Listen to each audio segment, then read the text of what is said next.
All right, viewers, we are live. Today, we are going to do a live on multiple platforms. So let me just set up my live on Instagram. Okay, so our viewers have the convenience of watching this live stream through multiple platforms. So let me just set up my stream over Instagram, and okay, and we are all right, and we are live on Instagram. Mm, Let me just check that.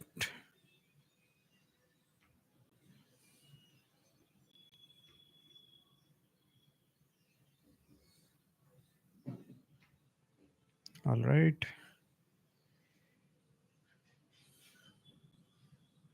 Okay. So this stream is live on two platforms. One is YouTube, one is Instagram. All right. So welcome to all the viewers and listeners. You are watching Esports and Information. I'm Harsh. Let's react to the headlines for today. Let's see what does the world have in store for us. I'm going to start with obviously local news, or rather national news first. So let me just set it up. Yeah, here it is.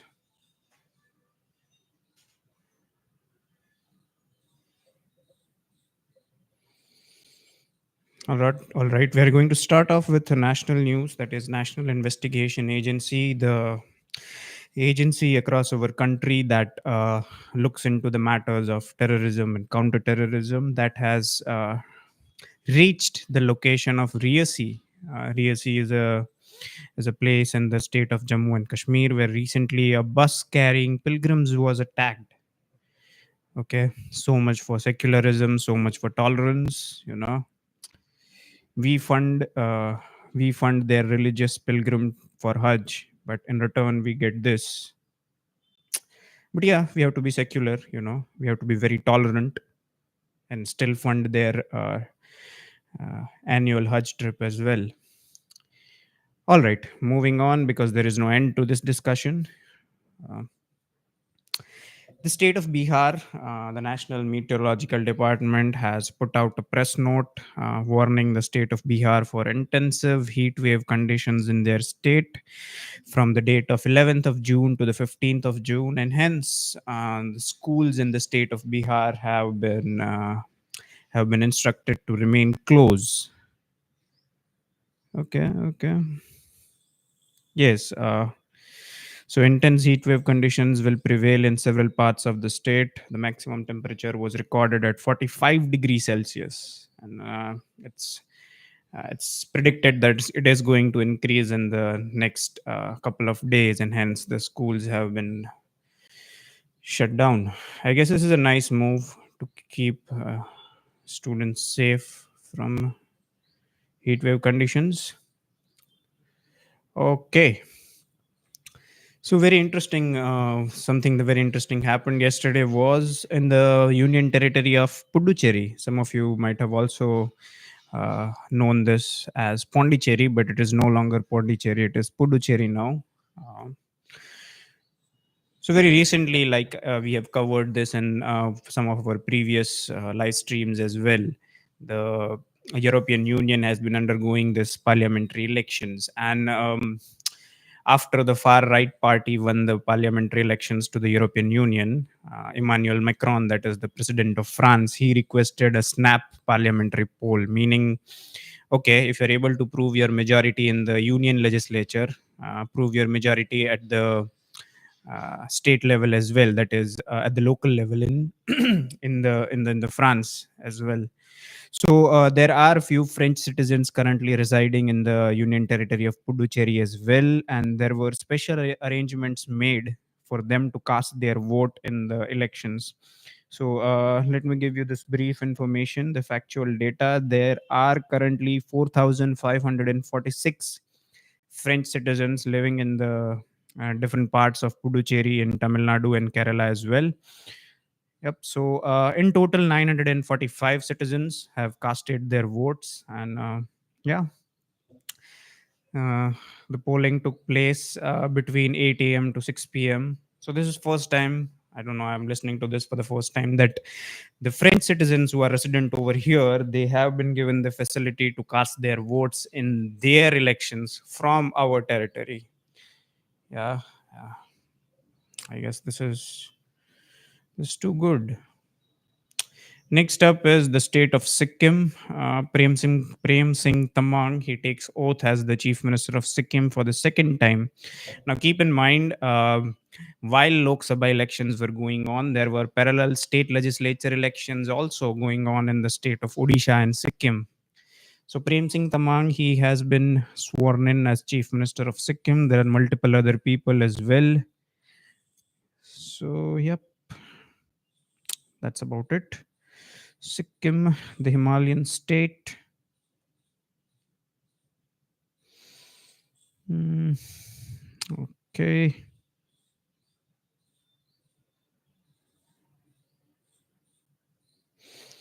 Next up is ISRO releases stunning images of sun captured by Aditya L1 during major geomagnetic storm in May. If you kind of recall, it was pretty much talked about in all of the newspapers and even many online information platforms that the National Space Research Agency, that we like to call it as ISRO, has sent Aditya L1 into the space for some research purposes into sun. And yeah, so it has sent back some brilliant images from the space, and it's widely available on the internet. So it sent those images, and it will add more to our information about sun. We don't need to depend on satellites by NASA and other European space agencies and other bodies to study celestial objects such as sun. So I would say, yeah, we are making considerable strides in the industry that is space. Even if you consider the commercial side of it, the Antriksh, the commercial arm of ISRO, that has also been working quite hard to leave its footprint in the commercial arena of space exploration. There is a lot of ground yet to be covered, but it's a good start. Only if you start, then you can finish something. So ISRO is on the right path, and yeah, kudos to the scientists of ISRO. Next up is CBSE, the Central Board of Secondary Education, the completely outdated body. Okay, it has issued warning against fake syllabus sample question papers online.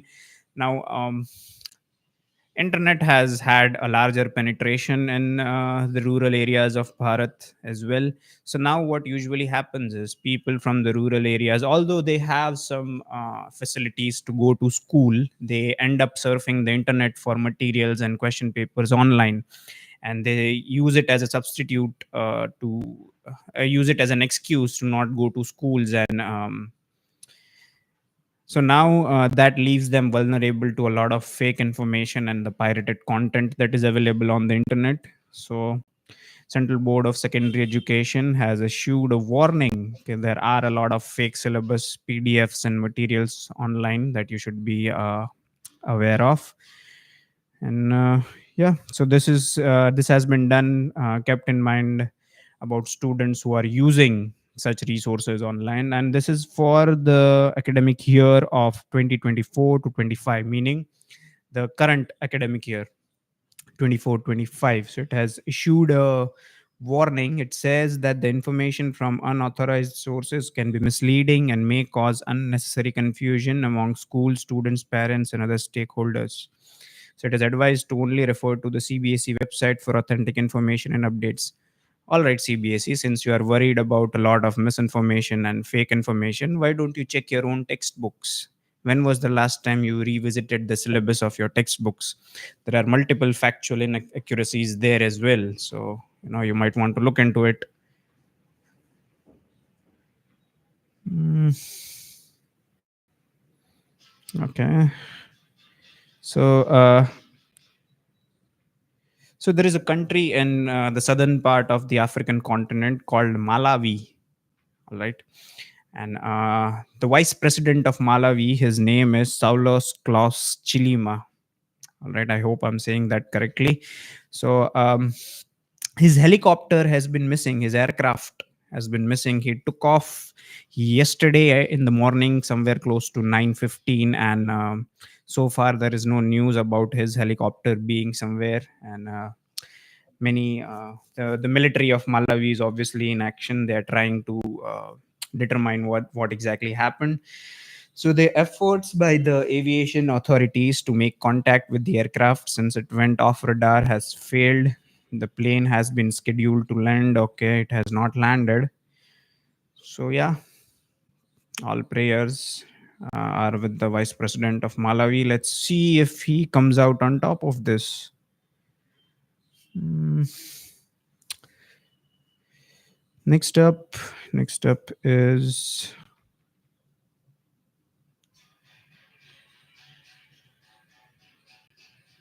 okay. Now, before we get into this headline, you might want to so some background information about this. There has been this constant problem about immigration into Europe, and more specifically, immigration into the United Kingdom, because United Kingdom is supposed to be the most successful economy and the country that offers you know best standards of living, best opportunities to grow and flourish. And so that country is supposed to be United Kingdom. So the majority of illegal immigrants who come into the European Union, their end goal is to reach United Kingdom. So what this has done is there is a massive inflow of illegal immigrants into UK, and it's all over, all across social media. You can see it. So yeah, so what they did was, okay, if there are asylum seekers who come to UK in search of a safe haven, so they passed a law in their parliament, in the Westminster Parliament, that if there are too many asylum seekers, we can deport them to Rwanda. Rwanda is a country in Africa. It was previously a British colony. Okay, so they came out with this policy, and now there is currently litigation going on between the state of Britain, the state of UK, and the United Nations Refugee Agency. So there is constantly there is so there is this litigation going on between UNHCR, that is High Commissioner of Refugees for United Nations, and the government of UK. They are arguing on this topic, or arguing on the legality and legitimacy of this law that they are passing. That how can you send someone who is coming to UK in search of safe haven and in search of asylum, how can you send him back to an East African country where his or her own safety is not assured? So yeah, so they're arguing this in the Supreme Court of UK, and let's see what comes out, who comes out on top, because it's still sub judice. They are still arguing the case. Okay, so it says over here on the Reuters website that British Prime Minister Rishi Sunak, in response to the ruling, signed a new treaty with Rwanda and pushed new legislation through Parliament declaring that Rwanda must be treated as a safe country. So this is what usually happens in parliamentary democracy, where you have a judiciary that is independent of the parliament. What usually happens is the Supreme Courts or the judiciary declares some move by the parliament as unconstitutional or illegal. What they do is, if they have sufficient majority in both the houses of parliament, what they end up doing is they'll pass a law from the parliament, thus circumventing the judicial arm of democracy. And this is a problem everywhere, even in the presidential democracy. If you see in US, there are multiple instances where White House has circumvented the will of the Supreme Court, and this happens. So the British Prime Minister Rishi Sunak, that is what they did earlier. The state of UK, they were against this policy of sending asylum seekers to Rwanda. So the Supreme Court in London, or a judicial body in London, struck down that law. So what Rishi Sunak did was he went to the parliament and passed another law. So it's still sub judice. Let's see what is the outcome of it. Uh, yep.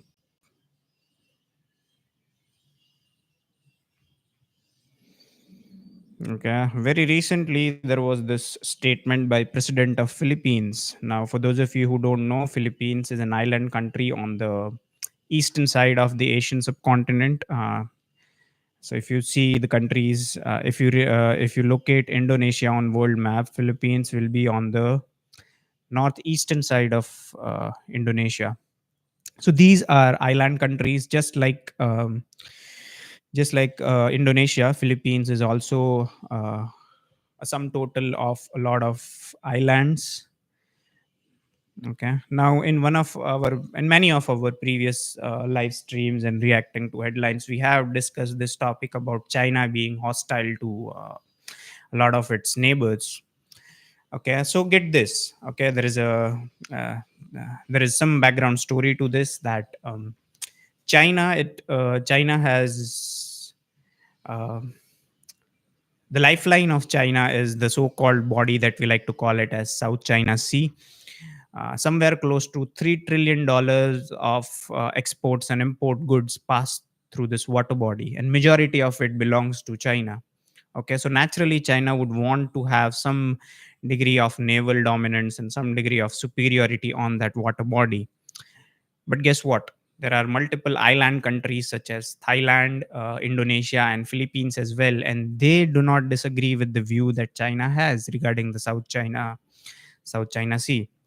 So what it has done is it has created this necessity for all the other island nations to come together to counter the Chinese influence, and that has only bolstered the will of China to make even further efforts to uh, dominate in the South China Sea. So very recently, you will see many military exercise being taken in the East Asian water bodies such as South China Sea, East China Sea. Even very recently, there was this Coast Guard ships that sailed too close to Japan, and Japan had to register a formal protest with the Chinese people. So very recently, the president of Philippines, his name is Ferdinand Marcos Jr., he came up with a statement that the country should be prepared for any eventuality because of more pronounced external threats driven by heightened tension in the Indo-Pacific. Obviously, this body is going to be the theater of the next major military or naval conflict. But let's hope it does not reach that point, and all the parties involved can sit down and actually talk it out, because as we have seen in the case of Ukraine and Russia, uh, war isn't exactly working as a benefit for either of them. So yep, that is it. And the exact words, if let's see what his exact words meant. Okay, the external threat, China, that China is the one external threat that he's talking about over here. The external threat now has become more pronounced and has become more worrisome, and that is why we have to prepare, Marcos told the troops. Okay, the Philippines was not trying to redraw lines of sovereign territory. So there is this way of communicating in the arena of international politics. You don't exactly say it out explicitly, but you leave these subliminal messages for the other party to read between the lines, and you have to be very smart to catch these signals.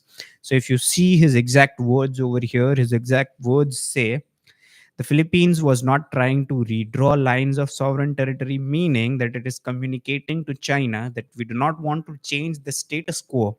There are some lines that China has already drawn in that water body, but Philippines is saying that we are not trying to change the lines that you've already drawn, including its exclusive economic zone. And the country was committed to defend itself while engaging in diplomacy. So even if it spirals into a military standoff or a naval conflict, they are willing to engage China into diplomacy. That is essentially what the statement of the president of Philippines means. All right, here it is. China's embassy in Manila did not respond immediately for the request of comment. They usually don't respond to it. The Permanent Court of Arbitration in The Hague invalidated China's claims in 2016. Okay, in the year of 2016, the Permanent Court of Arbitration, that we like to call as the World Court in Hague, Netherlands, It ruled in the favor of all the other island countries, namely Philippines, Indonesia, Thailand, and some other countries as well. But China has been stubborn and recalcitrant about following the orders of this body, and this is what happens. You'll very rarely find permanent five members of the Security Council following diktats or orders, such orders from such international bodies. Yep. So that is something that is going on in the eastern side of the Asian subcontinent. Let's see. Next up. What is next? All right. Next up is Hong Kong. Hong Kong is, you know, Hong Kong's rule of law is profoundly compromised, says British judge. Okay. So, to give you some historical background, Hong Kong was previously under the administrative control of the British. But when this era of colonization, when it ended and parties started gaining freedom, and very recently, Hong Kong was handed over back to China, but up until then, it had this international flavor, some global flavor. It was very clearly distinguished from mainland China and the mainland ideology of China, that is communism. But now that is under the administrative control of China. The distinction between China and Hong Kong are obviously blurring day by day. And very recently, on the Supreme Court bench of Hong Kong, there are multiple foreign judges as well. There was a British judge. There is a Canadian judge. So very recently, the British judge who was on the Supreme Court of Hong Kong, he resigned, and the reasons that he has given for resignation are: he says that the rule of law in Hong Kong is profoundly compromised in the areas of law where government has strong opinions. So clearly, the Communist Party of China is strengthening its stranglehold over Hong Kong. So, yep. So, foreign jurist. There is also a Canadian judge on the Supreme Court bench of Hong Kong. She is also going to retire in July, if I am not wrong. And yep, here is the exact statement from the Hong Kong government, saying that Hong Kong courts remained free from political pressure. Anyone who suggested otherwise, no matter what the reasons or motives may be, would be utterly wrong, totally baseless, and might be righteously refuted. So the state of Hong Kong has been in constant denial about any influence from mainland China and its in the functioning of courts. But we obviously know how things work in that part of the world. So there is another judge, that is Beverly McLachlan. McLach Beverly McLachlan. She's a Canadian judge who is on still on the bench of Hong Kong Supreme Court, and her term is supposed to expire on July 29th of next month. So we will see how things work over there. All right. So this judge who has resigned, the British judge who has resigned, he wrote an article for Financial Times, and I'm quoting from that exact article. So this is not paraphrasing of what he has said. These are the exact words of what he has said. Okay, Hong Kong, once a vibrant and politically diverse community, is slowly becoming a totalitarian state. The rule of law is profoundly compromised in any area about which the government feels strongly. Okay. Now, keep in mind, if you juxtapose this piece of information with another piece of information that came up very recently or a few days ago, was the Tiananmen Square massacre. All right. Hong Kongers are no longer allowed to commemorate and sit in remembrance of this day, that was Tiananmen Square, where the Chinese Communist Party used tanks, okay, military tanks, to quell peaceful protests.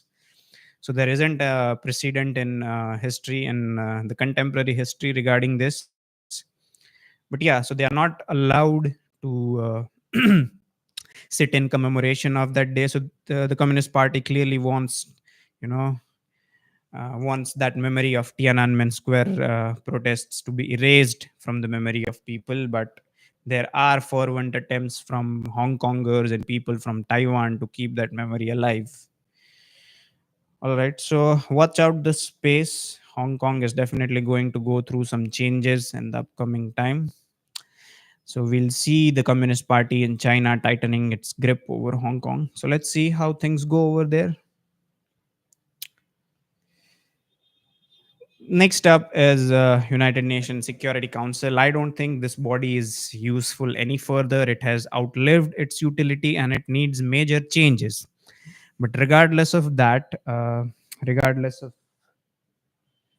regardless of that, let's see what is going on in the United Nations Security Council. The United States, the permanent member, it put on the table a ceasefire plan for Israel and Hamas, and it was accepted. There is except for Russia. Russia abstained from voting. It is one of the permanent members, and it abstained from voting. All the other 14 members have voted in favor of adopting the ceasefire proposal that has come from Joe Biden. And Joe Biden, the president of US, claims that it is an Israeli initiative.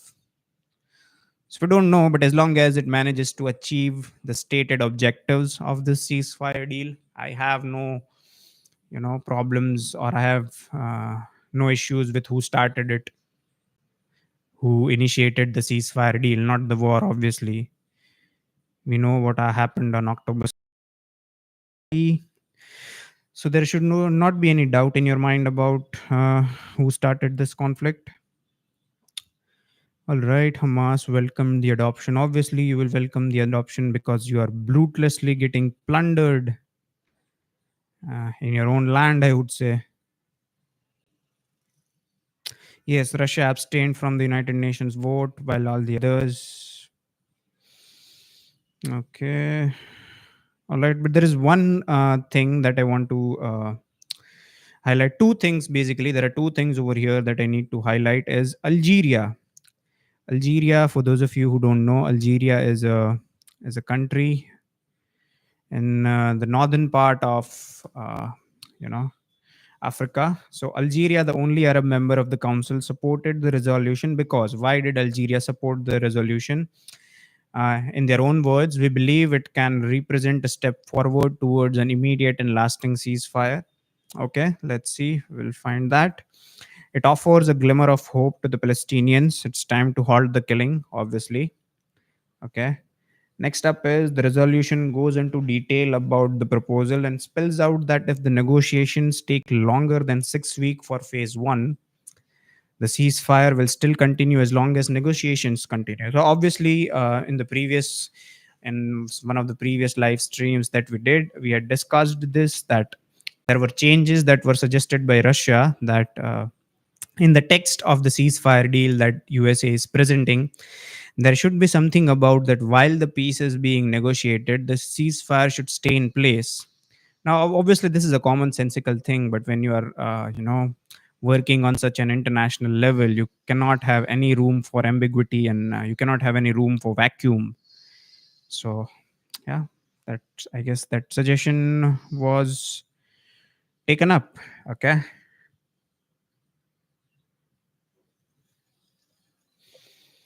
Mm.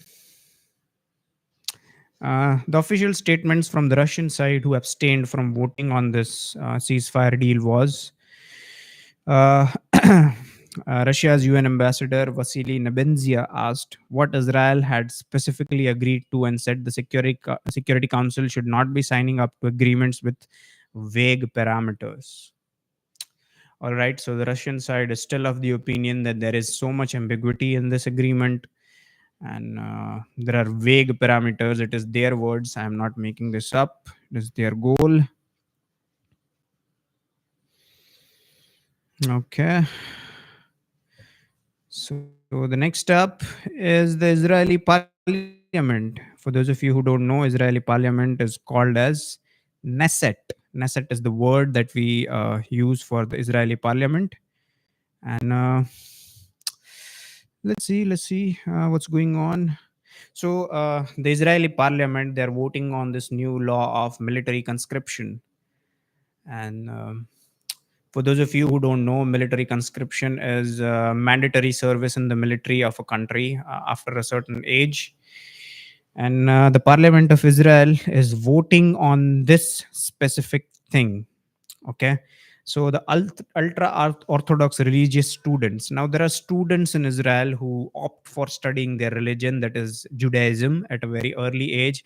And they had been given this exception of not joining the military because they are studying their religion. But now they are voting on this new law that mandates even the ultra orthodox religious students to serve in the military. And let me tell you, the parliament is not exactly divided on whether they should be allowed to join the military or not. Obviously they are of the opinion that they should be mandated to serve in the military, of course. And the Benjamin Netanyahu, the prime minister of Israel, his party has a majority in the parliament, so they should not have a problem with going ahead with this legislation.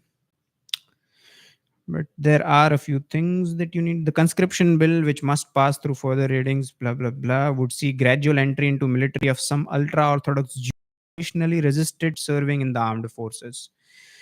So the recent events have made them realize that they do need more men on the ground, and men and women on the ground, to serve their military purposes. So yes, so there had been some fervent arguments from both the sides, both the political spectrum, but they largely agree on this idea that they need more manpower and women power, for that matter, uh, to fight this militant organization that is Hamas. Okay, okay, we have a great opportunity that should not be missed. The ultra orthodox public must not be pushed into a corner. All right, this is all there is. So yes, let's hope that the ceasefire deal that the United States has put, and it has been voted upon 14-0 in favor. So let's see that whether does that manage to achieve some degree of peace for the Palestinians after all or not. But if you really would like to have some lasting peace in the territory, I would really recommend you go for elections, legitimate elections, and you will see some lasting peace. All right. So, yes, thank you all for joining this live stream. This is where we end today. I will see you guys in the next stream. Thank you for joining.